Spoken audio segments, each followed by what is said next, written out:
எனதன்பு நேயர்களுக்கு வணக்கங்க.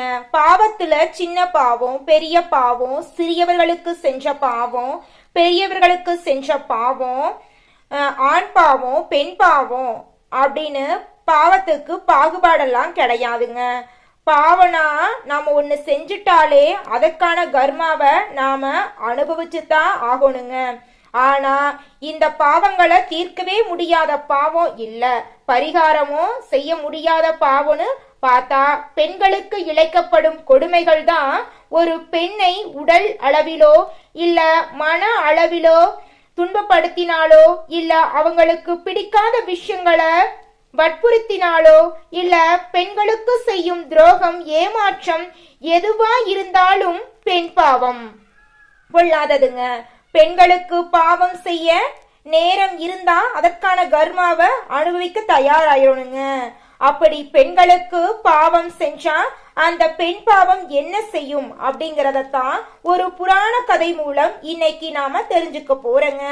புராண காலத்துல திடீர்னு பெயர் கொண்ட ஒரு பெண், அந்த பெண்ணோட பெயர் லக்ஷ்மிங்க. அந்த பெண் பார்வதியை விடாம வணங்கிட்டு வந்தா. சிவன் பார்வதியோட பக்தியாகவே அவள் திகழ்ந்தாங்க. பார்வதியோட பக்தி மிகவும் அவளுக்கு அதிகமா இருக்கும். சிவன் மேலையும் பார்வதி மேலையும் அளவுக்கு அதிகமாக அன்பு கொண்டவளா இவ இருந்தாங்க. இந்த லட்சுமி தனிப்பட்ட முறையில நிதியை பற்றி ரொம்பவும் கவலைப்பட்டு இருப்பா. அவ பேரழகியா இருந்தாங்க. அந்த ஒரு ஆண் பார்த்த உடனே விருப்பம் கொள்ற அளவுக்கு பேரழகியா இருந்தா. ஒரு நாள் இந்திரலோகத்திலிருந்து பூலோகத்திற்கு வந்த இந்திரன் கண்ணுல இந்த லட்சுமி படுறா. திதியோட நம்மளுடைய லட்சுமியோட அழகுல மயங்கிட்டாரு இந்திரன். இந்திரனுக்கு ஒரு இயல்பு இருந்துச்சு, அழகிகளை தான் திருமணம் செய்து கொள்ள வேண்டும் அப்படின்னு ஒரு எண்ணம் இருந்துச்சு. அவருக்கு ஆசை இருந்துச்சு. இயல்பாகவே அவருக்கு அப்படிதாங்க இருக்கும். வேற பேரழகு பெட்டகமா இருக்காளே இவளை இந்திரன் தவற விடுவாரா? நேரா லட்சுமிய பார்த்து பேசுறாரு. தன்னோட தேவலோகத்துக்கு வரும்படி அழைத்தாரு. அது மட்டும் இல்லாம தேவலோகத்துல என்னென்ன வசதிகள் இருக்கும், எவ்வளவு ஒரு இன்பமான வாழ்க்கை தேவலோகத்துல கிடைக்கும், அப்படி இப்படின்னு ஆசை வார்த்தைகள் காட்டி லட்சுமிய தேவலோகத்துக்கு வரும்படி அழைத்தாரு. இத்தனையும் கேட்ட லட்சுமி இந்திரன் கூட தேவலோகம் போறதுக்கு விருப்பமே இல்ல. லட்சுமிக்கு மனசு வேற மாதிரி இருந்துச்சு. அப்போ இந்திரனை பார்த்து லட்சுமி சொல்றா, இந்திர தேவா, ஒரு பெண்ணுக்கு வசதி வாய்ப்பை விட அவள் மனதுக்கு பிடித்த கணவனோ வேண்டும். நீ என் அழகிற்காக ஆசைப்படுகிறாய். இந்த அழகு உனக்கு சலித்து விட்டால் இன்னொரு பெண்ணை தேடி நீ போய்விடுவாய். கடைசி வரை மனைவியை கண்கலங்காமல் பார்த்து கொள்ளும் நல்லவர்கள் எத்தனையோ பேர் இந்த பூமியில் இருக்காங்க.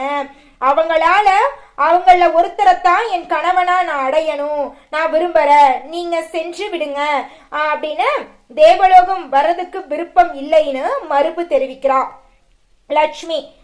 ஆனா இந்திரனும் அப்படியே சும்மா விடல.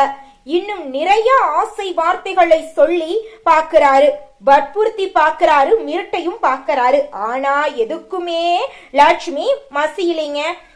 வாக்குவாதம் முற்றிக்கொண்டே இருக்க ஒரு கட்டத்துல இந்திரனோட கோபம் தலைக்கேறி தன்கிட்ட இருந்த வஞ்சாயுதத்தை லட்சுமி 7 துண்டுகளாக வெட்டி வீசிட்டாரு. இந்திரன் இறந்து கீழே விழுறா நம்மளுடைய லட்சுமி. ஆனா இந்திரனோட ஆத்திரம், கோபம் மட்டும் அடங்கல. மறுபடியும் கீழே விழுந்து கிடக்கிற 7 துண்டுகளையும் ஒவ்வொரு துண்டையும் 7ஆ வெட்டி எட்டி வீழ்த்திறாரு. ஆக லட்சுமி 49 துண்டுகளாக வெட்டப்பட்டு பூமியில கிடக்கிறா. தன் பக்தி ஒருத்தி இவ்வளவு கொடுமையா அனுபவிச்சு இறந்ததை பார்த்த பார்வதி தேவி துடிச்சு போறாங்க. நேரா சிவன் கிட்ட போய் நியாயமும் கேக்குறாங்க. ஐயனே, இது என்ன கொடுமை? ஒரு பெண் ஒருவருடைய ஆசையை நிறைவேற்றாமல் போனால் இப்படியா செய்வது? அதிலும் இந்திரனுக்கு மேகங்களின் தலைவன் என்ற பதவி இருக்குது. இவன் பெய்விக்கு மழை தண்ணீரை குடிப்பவர்களுக்கு இதே குணம்தானே வரும். நீங்கள் அவனுக்கு பாடம் கற்பிக்கும் வகையில் அந்த பெண்ணிற்கு மீண்டும் உயிர் கொடுங்கள் என்று பார்வதி தேவி கேட்க சிவன் சொல்றாரு, தேவி, அவள் விதி முடிந்து விட்டது, எனவே உயிர் கொடுப்பது இயலாது ஆனா ஒன்று மட்டும் உறுதி, பெண்களை இம்சை செய்பவர்கள் அதற்கான பலன்களை அனுபவித்தே தீர்வார்கள். இந்திரனுக்கு இதற்கான தண்டனையாக இந்திரனால் வெட்டப்பட்ட 49 துண்டுகளும் 49 இளைஞர்களாக எழும். அவர்களுக்கு ஒருவன் தலைவனாக இருப்பான். அவர்களுக்கு தனித்தனி பெயர் இருக்காது. அவர்களை மருதர் என்று உலகத்தார் அழைப்பார்கள். ஒரு உயர்ந்த பதவியில் இருந்தால் தானே இந்திரன் அட்டகாசம் செய்கிறான். அவனது பதவியை அவர்கள் பறித்து விடுவார்கள் அப்படின்னு சிவன் சொல்ல, சிவனுடைய வாக்குக்கு உட்பட்டு அந்த 49 துண்டுகளிலிருந்து 49 மருதர் என்ற இளைஞர்கள் பிறந்தார்களாம். அவங்க எல்லாருமே வீரர்களாகவும் பலசாலிகளாகவும் இருந்தாங்களாம். அதாவது மேக கூட்டத்தை அவங்க எங்க பார்த்தாலும் பூமியிலிருந்தே அவங்க ஊதி மேக கூட்டத்தை சின்ன பின்னமா கலைச்சு விடுற அளவுக்கு ஆற்றல் படைச்சவங்களா இருந்தாங்களாம். இதை பார்த்துட்டு இருந்த இந்திரனுக்கு இன்னும் அதிகமா கோபம் வருது. மாருதனுக்கு எதிரா ஒரு போர் தொடுக்கிறாரு. அந்த போர்லையும் இந்திரனை தோக்கடிச்சு மழை பெய்யும் அதிகாரத்தை மாருதல் கையில எடுத்துக்கிட்டார்களாம்.